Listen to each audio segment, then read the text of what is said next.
Hi friends, welcome back to my channel. നമുക്കൊന്നൊരു അടിപൊളി ഒരു കോഴിമുട്ടക്കറിയുടെ റെസിപ്പി നോക്കിയാൽ. ഈസിയാണ്, അതേസമയം നല്ല ടേസ്റ്റി ആയിട്ടുള്ള ഒരു കോഴിമുട്ടക്കറിയാണ്.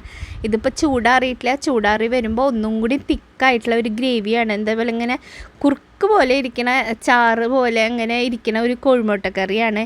എല്ലാത്തിൻ്റെ കൂടെയും കോമ്പിനേഷനാണ് കേട്ടോ. പുട്ടിൻ്റെ വരെ കോമ്പിനേഷനായിട്ടുള്ള ഒരു കോഴിമുട്ടക്കറിയാണ്. അപ്പോൾ എന്തായാലും എല്ലാവരും ഒന്ന് കണ്ടു നോക്കൂ കേട്ടോ. നമുക്കിന്നൊരു കോഴിമുട്ടക്കറിയുടെ റെസിപ്പി നോക്കിയാൽ അപ്പത്തിനും ചപ്പാത്തിക്കും നൂലപ്പത്തിനൊക്കെ കോമ്പിനേഷനായിട്ടുള്ള ഒരു കോഴിമുട്ടക്കറിയാണ്. അപ്പോൾ ഞാനിവിടെ കോഴിമുട്ട പുഴുങ്ങിയെടുത്ത് വെച്ചിട്ടുണ്ട്. എത്ര എണ്ണാന്ന് വെച്ചാൽ നമ്മുടെ വീട്ടിലംഗങ്ങളുടെ അനുസരിച്ച് കോഴിമുട്ട പുഴുങ്ങിയെടുക്കുക കേട്ടോ. അപ്പോൾ നമുക്കിതൊന്ന് സൈഡിലേക്ക് മാറ്റി വയ്ക്കാം. ഞാനിവിടെ 2 വലിയ സവാള എടുത്തിട്ട്, ചെറുതാണെങ്കിൽ ഒരു 3-4 എടുക്കുക.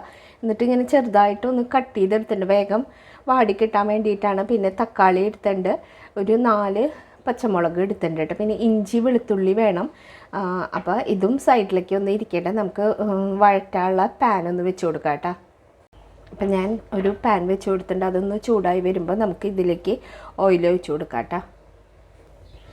ഞാനിപ്പോൾ ഇവിടെ ഓയിൽ ഒഴിച്ച് കൊടുത്തിട്ട് ഞാൻ സൺഫ്ലവർ ഓയിലാണ് ഒഴിച്ചിട്ടുള്ളത്. സൺഫ്ലവർ ഓയിൽ അല്ലെങ്കിൽ വെളിച്ചെണ്ണ, അത് നമുക്ക് ഏതാ ഇഷ്ടം എന്ന് വെച്ചാൽ അതിനനുസരിച്ച് ഒഴിക്കാം. ഞാനിപ്പോൾ സൺഫ്ലവർ ഓയിലാണ്. അപ്പോൾ അതൊന്ന് ചൂടായി വരട്ടെ, നന്നായിട്ടൊന്ന് ചൂടാവണം കേട്ടോ. ഇപ്പം നമ്മുടെ ഓയിലൊക്കെ നന്നായി ചൂടായി വന്നിട്ടുണ്ട്. ഇനി ഇതിലേക്ക് നമുക്ക് ആദ്യം ഒരു ടീസ്പൂൺ പെരിഞ്ജീരകം ഇട്ട് കൊടുക്കാം കേട്ടോ. ഒരു ടീസ്പൂൺ പെരിഞ്ജീരകം,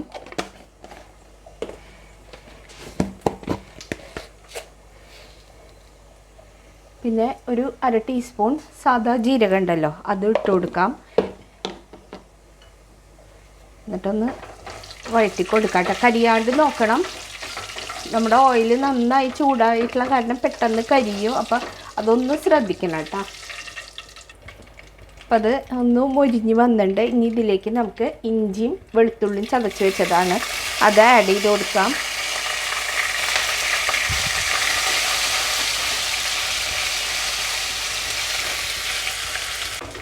ഇതൊന്ന് മൊരിഞ്ഞ് വന്നിട്ടുണ്ട് കേട്ടോ. ഇനി ഇതിലേക്ക് നമുക്ക് സവാള ആഡ് ചെയ്ത് കൊടുക്കാം.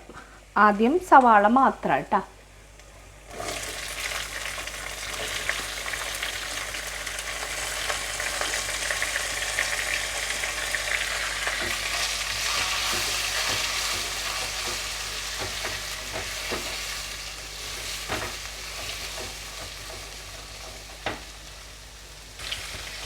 പിന്നെ കറിവേപ്പില ഇട്ട് കൊടുക്കുന്നുണ്ട്.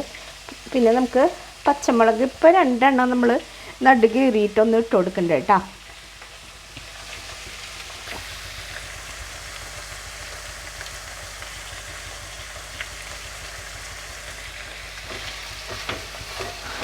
എന്നിട്ട് നന്നായി ഒന്ന് ഇളക്കി കൊടുത്ത് നമ്മുടെ സവാള നന്നായി മൂത്ത് വരണം കേട്ടോ. എന്നിട്ട് വേണം നമ്മൾ മസാലപ്പൊടികളൊക്കെ നമുക്കൊന്ന് ആഡ് ചെയ്യാൻ. തക്കാളി വേവിച്ചെടുക്കണം, സവാള ഒന്ന് നന്നായി മൂത്ത് വരട്ടെ.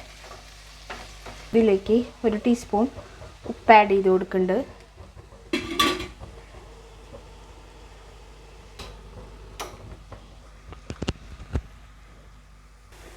നമ്മുടെ സവാളയൊക്കെ നന്നായി മൊരിഞ്ഞ് വന്നിട്ടുണ്ട്. ഇനി ഇതിലേക്ക് നമുക്ക് നന്നായി മൊരിഞ്ഞുണ്ട് കേട്ടോ. ഇനി നല്ല ഒരു ബ്രൗൺ നിറമാവണം നമ്മുടെ സവാള. അതിന് ശേഷം വേണം പൊടികൾ ആഡ് ചെയ്ത് കൊടുക്കാൻ. ഞാനൊന്ന് സൈഡിലേക്ക് മാറ്റി വെക്കേണ്ടത് ഞാൻ. അപ്പോൾ നമ്മൾ ഒഴിച്ച് കൊടുത്തിട്ടുള്ള ഓയിൽ ഇങ്ങനെ മിഡിൽ പോർഷനിലേക്ക് വരും. ആദ്യം നമുക്ക് 2 ടീസ്പൂൺ, ടേബിൾ സ്പൂൺ അല്ല ടീസ്പൂൺ മല്ലിപ്പൊടി ആഡ് ചെയ്യുന്നുണ്ട്. തീ സിമ്മിലിട്ടതിന് ശേഷം മാത്രം ഇതൊക്കെ ആഡ് ചെയ്യണം കേട്ടോ, അത് മറക്കരുത്.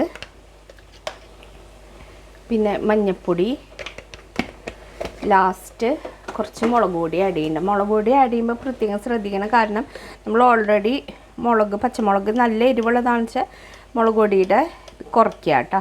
പിന്നെ ഞാനിപ്പോൾ ഒരു 3/4 ടീസ്പൂണാണ് മുളക് പൊടി ആഡ് ചെയ്തിട്ടുള്ളത്. എന്നിട്ട് നന്നായി ഒന്നിങ്ങനെ ആ ഭാഗം മാത്രം ഒന്ന് ഇളക്കി ഒന്ന് മൂപ്പിച്ചെടുക്കുക കേട്ടോ.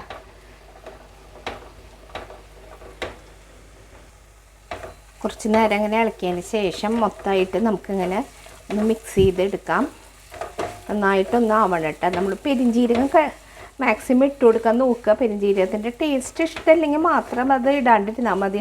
കാരണം കുഴിമുട്ടക്കറിക്ക് പെരിഞ്ജീരകത്തിൻ്റെ മണം വന്നാൽ തന്നെ നല്ലൊരു പ്രത്യേക ഒരു ടേസ്റ്റാണ് നമ്മുടെ കുഴിമുട്ടക്കറിക്ക് ഉണ്ടാവുക. അപ്പോൾ പെരിഞ്ജീരകം എന്തായാലും ആഡ് ചെയ്യാൻ നോക്കുക കേട്ടോ. മുഴുവനോടായിട്ടുള്ള ഇല്ല, പൊടിച്ചതുള്ളൂ എന്ന് വെച്ചാൽ നമ്മൾ ഈ സമയത്ത് നമുക്ക് ജീരകത്തിൻ്റെ ആയാലും പെരിഞ്ജീരകത്തിൻ്റെ ആയാലും പൊടി ആഡ് ചെയ്ത് കൊടുക്കുക. ഇപ്പം നമ്മൾ പൊടികൾ മല്ലിപ്പൊടി മുളക് പൊടി ആഡ് ചെയ്യുന്ന സമയത്ത് ആഡ് ചെയ്ത് കൊടുക്കുക കേട്ടോ. തീ സിമ്മിലിട്ടിട്ട് തന്നെ ഇളക്കി ഒന്ന് മൂപ്പിച്ചെടുക്കണം കേട്ടോ. പെട്ടെന്ന് നമ്മൾ ഫുൾ തീയിലിട്ട് കഴിഞ്ഞാൽ കരിഞ്ഞു പോവും, എന്നാൽ അതിട്ട് മൂക്കില്ല. അപ്പോൾ മാക്സിമം ഇങ്ങനെ കുറച്ച് നേരമൊക്കെ ഒന്ന് ഫുള്ളിലിട്ടാലും മാക്സിമം തീ സിമ്മിലിട്ടിട്ടൊന്ന് മൂത്ത് വന്നിട്ടുണ്ട്. അപ്പോൾ എനിക്കിങ്ങനെ തുമ്മാള ടെൻഡൻസി വരുന്നുണ്ട്. അതാണ് നമ്മുടെ ഒരു ആയി എന്നുള്ള മൂത്ത് വന്നു എന്നുള്ള നമ്മളെ ഒരു ഇതാണ്. നമ്മൾ ഇളക്കിക്കൊണ്ടിരിക്കുമ്പോൾ തുമ്മാ ഒരു ടെൻഡൻസി വരും. അതിപ്പോൾ ഇത് മുളകും മല്ലിയൊക്കെ മൂത്തതുകൊണ്ടാണ് അപ്പോൾ അങ്ങനെ വരുന്നുണ്ട്. അപ്പോൾ ഇത് ഏകദേശം ആയിട്ടുണ്ടെങ്കിൽ നമുക്ക് ഇനി ഇതിലേക്ക് കേട്ടോ തക്കാളി ആഡ് ചെയ്ത് കൊടുക്കാം. ഇതിന് ഞാൻ 2 തക്കാളിയാണ് കേട്ടോ ആഡ് ചെയ്തിട്ട് മുറിച്ചിട്ടുള്ള ചെറുതായിട്ടൊന്ന് കട്ട് ചെയ്തതാണ്. ഒരു മീഡിയം സൈസുള്ള 2 തക്കാളി കേട്ടോ. ഇത് തക്കാളി ഇതിൽ കിടന്നൊന്ന് വാടി വരട്ടെ. അതുവരെ നമുക്കൊന്ന് മൂടി വെച്ചൊന്ന് വേവിച്ചെടുക്കാം.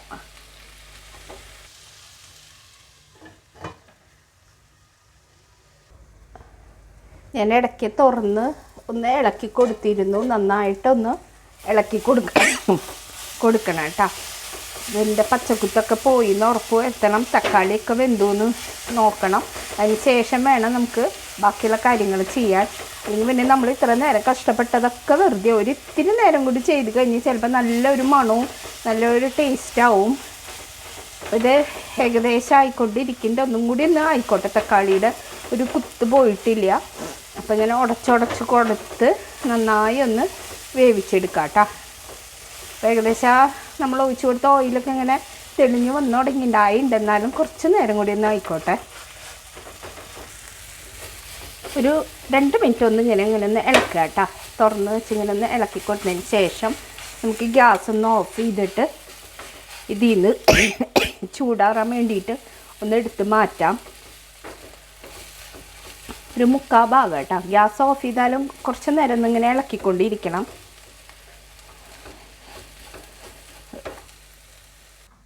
ഒരു കുറച്ച് മാത്രം ഇതിലിട്ടിട്ടുള്ളൂ കേട്ടോ. കണ്ട ഇത്ര മാത്രം ഇട്ടിട്ടുള്ളൂ. ബാക്കി ഞാൻ ചൂടാറാനായിട്ട് ഒരു പാത്രത്തിലേക്ക് ഒന്ന് മാറ്റി വെച്ചിട്ടുണ്ട്. ഇതൊന്ന് കേട്ടോ നന്നായിട്ട് അരയ്ക്കണം. ഇനി ഇതിലേക്ക് നമുക്ക് ആഡ് ചെയ്ത് കൊടുക്കാം. ജാറിൽ കുറച്ചും കൂടി വെള്ളം ഒഴിച്ചിട്ട് ഇതിലേക്ക് ആഡ് ചെയ്യാം. ഞാനിപ്പോൾ കുറച്ചും കൂടി ജാറിൽ വെള്ളം ഒഴിച്ചിട്ട് ആഡ് ചെയ്ത് കൊടുത്തിട്ടുണ്ട്. എന്നിട്ട് നന്നായി ഒന്ന് ഇളക്കാം കേട്ടോ. നന്നായി ഇളക്കി കുറച്ച് അരയ്ക്കാണ്ട് എടുക്കണ്ടായിരുന്നല്ലോ, അതൊക്കെ കൂടി നന്നായി മിക്സ് ആവണം. ഇതൊന്ന് നന്നായി ഒന്ന് തിളക്കട്ടെ കേട്ടോ.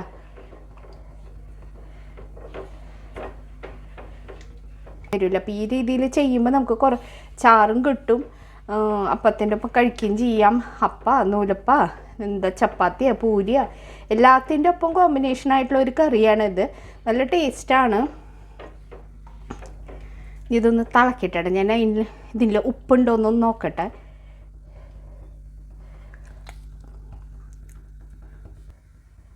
ഒന്ന് അടച്ച് വെച്ച് കുറച്ച് ഉപ്പിട്ട് കൊടുക്കാം.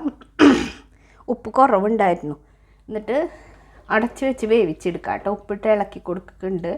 എന്നിട്ടൊന്ന് അടച്ച് വെച്ച് അവിടെ നിന്ന് തിളക്കിട്ടെ കേട്ടോ. കുറച്ച് നേരം ഒന്ന് തിളക്കിട്ടെ. ഇത് വല്ല തക്കാളിയുടെയൊക്കെ കുത്തുണ്ടെങ്കിൽ ഒന്ന് പോകാൻ വേണ്ടിയിട്ടാണ്. അപ്പം നന്നായി തിളച്ച് വന്നിട്ട് നമുക്ക് കോഴിമുട്ട നമ്മൾ പുഴുങ്ങി വെച്ചിട്ടുള്ള ആഡ് ചെയ്ത് കൊടുക്കാം കേട്ടോ. ഞാനിങ്ങനെ കട്ട് ചെയ്തു, ഹാഫായിട്ടാണ് എടുത്തിട്ടുള്ളത്. ഇപ്പം നമ്മുടെ ചാറിന് നല്ല കട്ടിയുണ്ട്. അപ്പം ഞാനിതിലിനി കുറച്ച് തിളപ്പിച്ച വെള്ളം ഒഴിക്കുന്നുണ്ട്. അല്ലെങ്കിൽ ഇതിരുന്ന് ഒന്നും കൂടി കുറുകും.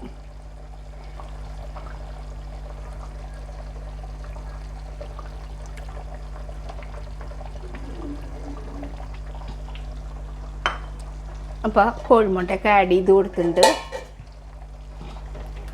ഇങ്ങനെ പതുക്കെ ഇളക്കി കൊടുത്താൽ മതി കേട്ടോ. ആദ്യത്തെ പോലെ കോഴിമുട്ട ഇട്ട് കഴിഞ്ഞാൽ നമ്മളിങ്ങനെ ഇളക്കണ്ട. ഇനി ഇതിലേക്ക് ഇനി കുറച്ചും കൂടി തിളപ്പിച്ച വെള്ളം ഒന്ന് ഒഴിച്ചു കൊടുക്കട്ടെ കേട്ടോ. നല്ലതായി കട്ടിയായി നമ്മുടെ കറി. അപ്പം നമ്മുടെ കറിയൊക്കെ നന്നായി തിളച്ച് വന്നിട്ടുണ്ട്. ഇനി ഇതിലേക്ക് പഞ്ചസാര ആഡ് ചെയ്ത് കൊടുക്കണ്ട കേട്ടോ. എല്ലാം പുളിയും ഇതൊക്കെ ഒന്ന് മാനേജ് ആവാൻ വേണ്ടിയിട്ടാണ്. പിന്നെ ലാസ്റ്റ് കുറച്ച് എന്താ പറയുക ഗരം മസാല അല്ലെങ്കിൽ ചിക്കൻ മസാല, ഇപ്പോൾ ഏതാ നമ്മുടെ കയ്യിലുള്ളതെന്ന് വെച്ച് കഴിഞ്ഞാൽ ആഡ് ചെയ്ത് കൊടുക്കുക കേട്ടോ. ഗരം മസാല ലാസ്റ്റ് ആഡ് ചെയ്താൽ മതി. എന്നിട്ടൊന്ന് നന്നായി ഒന്ന് ഇളക്കി കൊടുക്കാം. നമ്മുടെ കോഴിമുട്ടക്കറിയൊക്കെ റെഡി ആയിട്ട് പിന്നെ ലാസ്റ്റ് കുറച്ച് മല്ലിയില ഇട്ട് കൊടുക്കാം കേട്ടോ. മല്ലിയിലയും കൂടി ഇട്ട് കൊടുത്തിട്ട് പതുക്കെ ഒന്ന് ഇളക്കി കൊടുത്തതിന് ശേഷം നമുക്ക് ഉപ്പ് കുറവുണ്ടെങ്കിൽ ഉപ്പ് ആഡ് ചെയ്ത് കൊടുക്കണം കേട്ടോ. നോക്കിയിട്ട് ഉപ്പൊന്ന് കുറവുണ്ടെങ്കിൽ ആഡ് ചെയ്യുക. എന്നിട്ടൊന്ന് ഇങ്ങനെ പതുക്കെ ഒന്ന് ഇളക്കി കൊടുത്ത് ഞാൻ ഗ്യാസ് ഓഫ് ചെയ്ത് അടച്ച് വെക്കുക കേട്ടോ. കുറച്ച് നേരം ഒന്ന് അടഞ്ഞിരിക്കട്ടെ, ഗ്യാസ് ഓഫ് ചെയ്യാം. അപ്പോൾ നമ്മുടെ കോഴിമുട്ടക്കറി ഇവിടെ റെഡി ആയിട്ടുണ്ട്. അപ്പോൾ എന്തായാലും എല്ലാവരും ഒന്ന് ഉണ്ടാക്കി നോക്കുക. നല്ലൊരു പ്രത്യേക ഒരു ടേസ്റ്റാണ്. അപ്പത്തിനൊക്കെ നല്ല കോമ്പിനേഷനാണ്. ഞാൻ പറഞ്ഞ പോലെ അപ്പത്തിന് മാത്രമല്ല കേട്ടോ, എല്ലാത്തിനും നല്ല കോമ്പിനേഷനായിട്ടുള്ള കറിയാണ്. അപ്പോൾ എന്തായാലും എല്ലാവരും ഒന്ന് ഉണ്ടാക്കി നോക്കുക. അപ്പോൾ thank you friends for watching. Like ചെയ്യാനും ഷെയർ ചെയ്യാനും സബ്സ്ക്രൈബ് ചെയ്യാനൊന്നും ആരും മറക്കരുത്. അടഞ്ഞ് കുറച്ച് നേരം അവിടെ ഇരിക്കട്ടെ കേട്ടോ.